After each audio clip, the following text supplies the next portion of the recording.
Expert commentary from Jeff. All right. So the weakest part of your foundation wall, is going to be near the window. So we see typical cracking around the windows, and that's very common.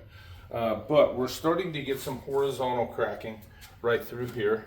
Yep. And this looks like there was some moisture that came through. Maybe they tried to fill that with something.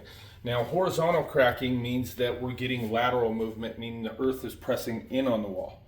That's the bad kind. Mm-hmm. So we wanted to, now this is still hairline at this point, but obviously the drainage solution needs to be found. So what they would do is they would probably patch this up to make sure that we don't get any more moisture coming through, getting to the rebar in multiple areas. And then what's really going to focus is to make sure that we're draining everything away from the house to prevent this from happening more. Yep.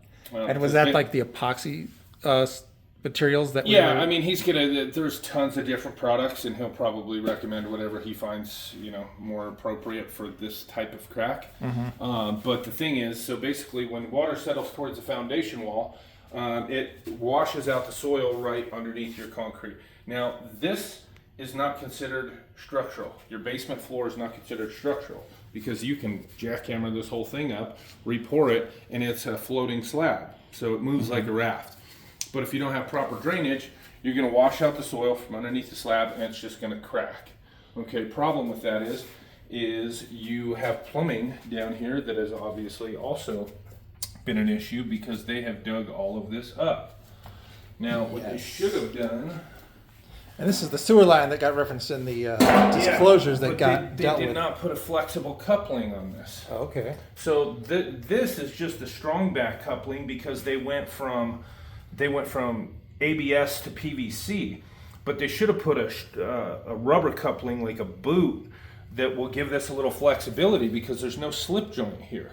So as this concrete continues to, if it ever heaves or settles or anything, you're going to pull this right out. Same over here. Is that an easy enough fix to transfer easy. Those materials? Yeah, super easy. Okay.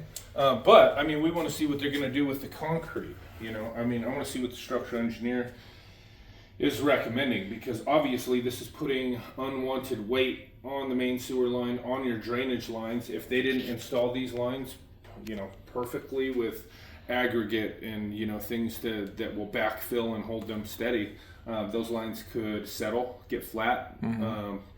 They could get bellies, and then we'd have a problem. Right. Well, I think that's what they were fixing in the past, from what the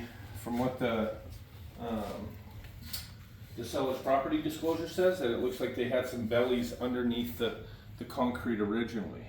Right, and that's what this line so that's is kind what of they following. cut up, replaced. So hopefully, my sewer guy will let us know when he gets here if everything's draining properly, if everything's draining downhill.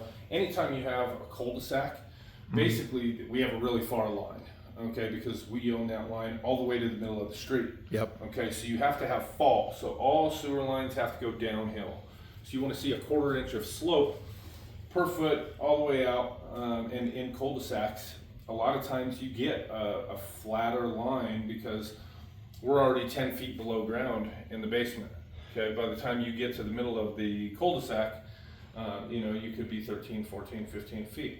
And I want to say in the disclosures, they did reference the fact that they addressed this issue with the sewage line, but it still wasn't necessarily at the perfect ideal grade. It was flatter, acceptable, but not ideal, if that makes any sense. And they probably can't get much more slope out of it. Right, so you sort of got to live with it. You can't adjust where the city tap is. Right. If the city tap's at 13 feet, all you can do is get the best slope or fall you can get, from 10 to 13. Sure. So there's going to be the recommended slope, and then there's the maybe can live with it slope, Correct. I guess. Which obviously just means you would have to have your line flushed a little more frequently. Okay. Don't put any, there's no such things as a flushable wipe.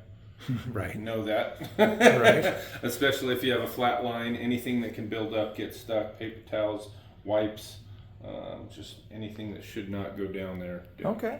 Good to know. I guess I'll wrap this up. Thank you. That was mega helpful.